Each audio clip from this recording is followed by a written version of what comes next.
मैं हमेशा एक चीज कहता हूं कि कोई भी प्रयास कभी बेकार नहीं जाता। आप किसी भी एग्जाम की तैयारी करिए, हो सकता है आप एसएससी की तैयारी कर रहे हैं लेकिन एक वक्त बाद आपका रेलवे का एग्जाम निकल जाएगा, ठीक है।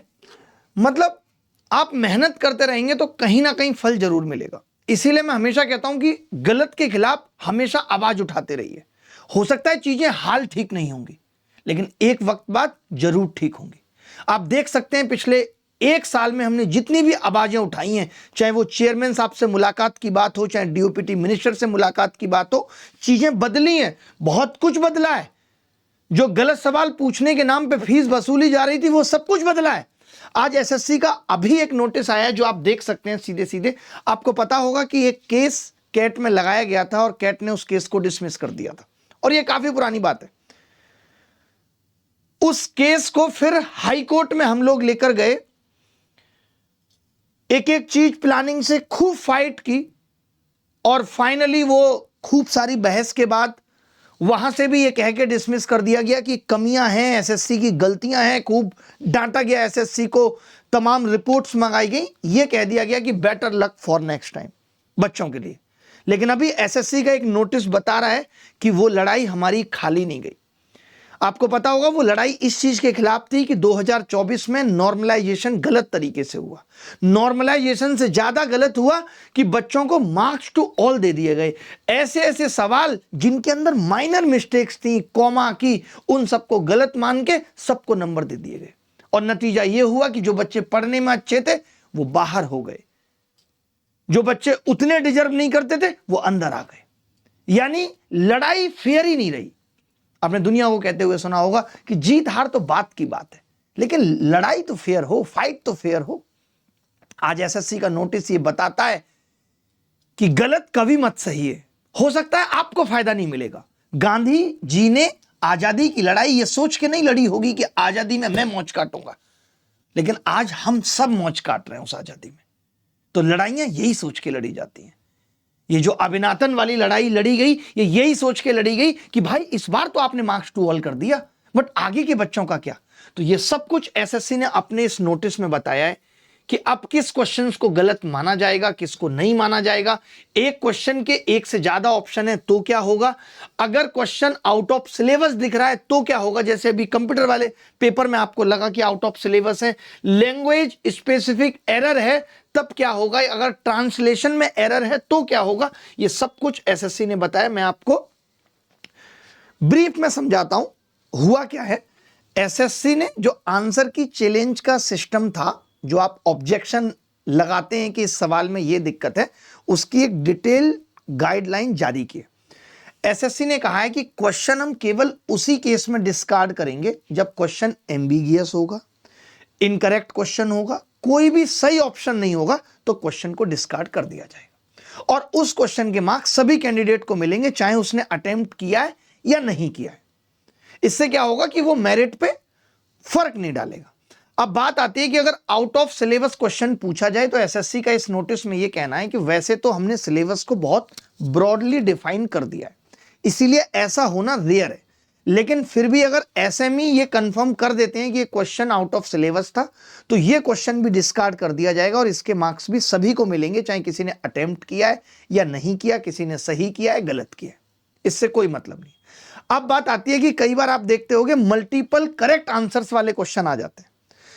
अब मान लेते हैं कि एक क्वेश्चन के दो ऑप्शन सही हैं और किसी बच्चे ने ए और बी सही है, किसी बच्चे ने ए लगाया, किसी ने बी, और किसी ने सी, किसी ने डी। तो जिसने उन दो करेक्ट में से लगाया है कोई सा भी, उसको उत्तर मिलेगा। जैसा अलजेब्रा में भी एक सवाल आया था जिसमें ए स्क्वायर प्लस बी स्क्वायर 1 था, ऑप्शन में 1 भी था और ए स्क्वायर प्लस बी स्क्वायर भी था। यानी ऐसे सवाल को डिस्कार्ड नहीं किया जाएगा, ऐसे सवाल के मार्क्स सबको नहीं मिलेंगे। जिसने अटेम्प्ट किया होगा और जिसने वो दो करेक्ट ऑप्शन में से कोई एक लगाया होगा उसको मिलेंगे, बाकी जिसने गलत लगाया होगा उसकी नेगेटिव मार्किंग होगी, और जिसने नहीं अटेम्प्ट किया होगा उसको 0 मार्क्स मिलेंगे। ये एक बहुत अच्छी पहल है एसएससी की। अब बात आती है कि कई बार ट्रांसलेशन में एरर आ जाती है। इंग्लिश में सवाल ठीक था, हिंदी में गलत है। तो अगर किसी एक लैंग्वेज, इन्होंने जो एग्जांपल दिया है पंजाबी में ट्रांसलेशन एरर है लेकिन इंग्लिश हिंदी वर्जन सही है, तो क्वेश्चन सिर्फ उसी लैंग्वेज के कैंडिडेट के लिए ही डिस्कार्ड होगा। बाकी आपने इंग्लिश में अटेम्प्ट किया है, या आपने हिंदी में अटेम्प्ट किया है, तो कहने का मतलब है कि बाकी लैंग्वेजेज इंडिपेंडेंटली इवेल्युएट होंगे। हर लैंग्वेज वर्जन अलग अलग ट्रीट होगा। अब ऐसा नहीं होगा हिंदी में एरर इंग्लिश वाले बच्चे को भी पूरा दे दो, उसने तो एफर्ट करके किया, इंग्लिश में तो एरर ही नहीं थी।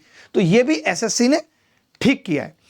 अब बात आती है कि हाइपर टेक्निकल ऑब्जेक्शन क्या होते हैं, कि बच्चे क्या करते हैं। अभी तक बच्चों को भी ये लगता था एक क्वेश्चन सही था, लेकिन 15,000 बच्चों ने ऑब्जेक्शन कर दिया, एसएससी आंसर बदल देती थी। एसएससी ने अब साफ कहा है कि माइनर एरर्स जो क्वेश्चन की क्लैरिटी और इंटेंट को इफेक्ट नहीं करती, उन्हें इग्नोर कर दिया जाएगा, चाहे 20,000 बच्चे भरें चाहे 30,000 भरें। जैसे आपने देखा होगा पिछले बार के मेंस में एक क्वेश्चन में 14,3 था और वो उत्तर भी नहीं था।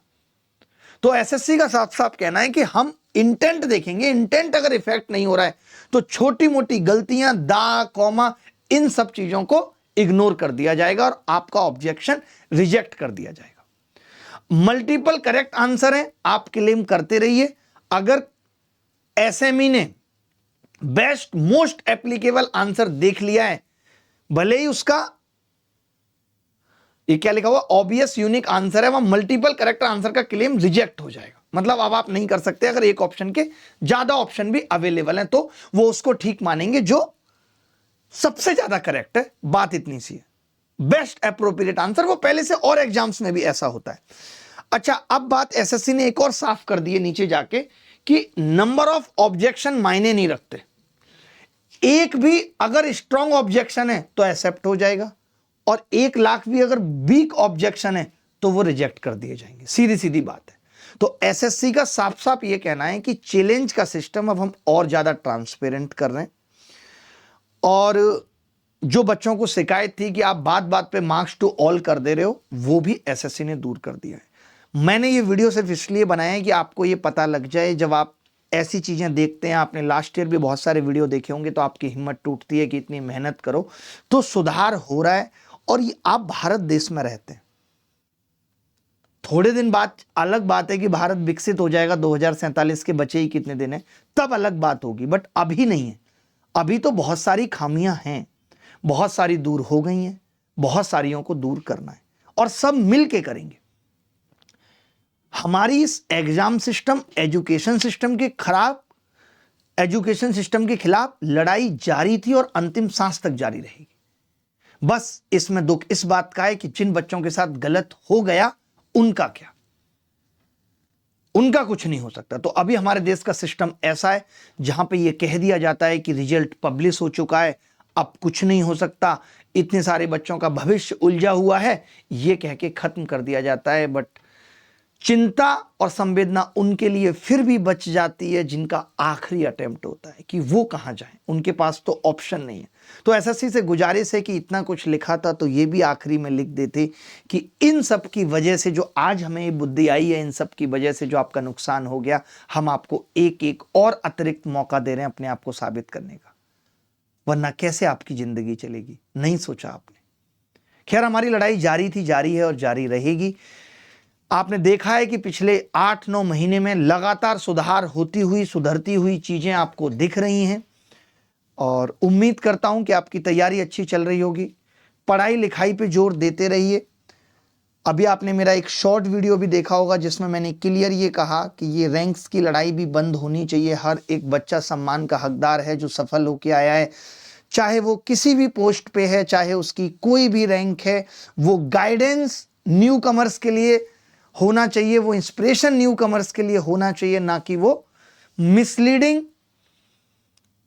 मार्केटिंग, ना कि वो टीचर्स या इंडस्ट्री के लिए पैसा कमाने का जरिया। धन्यवाद, ख्याल रखिए, खुश रहिए। मंडे मुलाकात होगी आपसे रात 8 बजे लाइव में, जहां हम रेशियो, प्रपोर्शन और प्रॉब्लम ऑन एजेस का खात्मा करेंगे। कल सुबह 10 से 11 बजे के बीच में कंप्लीट कंपाउंड इंटरेस्ट का एक ऐसा वीडियो, आपने बहुत वन शॉट वीडियोज देखे होंगे, मगर एक ऐसा वीडियो जिसके अंदर सीक्वेंस वाइज पहले कॉन्सेप्ट समझाए गए 8-9 वीडियोज में, उसके बाद अपर लेवल के सवाल किए गए, और उसके बाद बताया गया है कि इतना कुछ सीआई पढ़ने के बाद भी इन सब सवालों की ट्रिक्स क्या हो सकती थी, चाहे वो कंसेप्चुअल ट्रिक्स हो, चाहे अल्ट्रा कैल्सी ट्रिक्स हो, सब कुछ एक वीडियो के अंदर समाहित कर दिया है। वो कल सुबह आप देखेंगे और मंडे उस वीडियो को कंप्लीट करके मिलिए। धन्यवाद, ख्याल रखिए, खुश रहिए, बाय बाय, टेक केयर।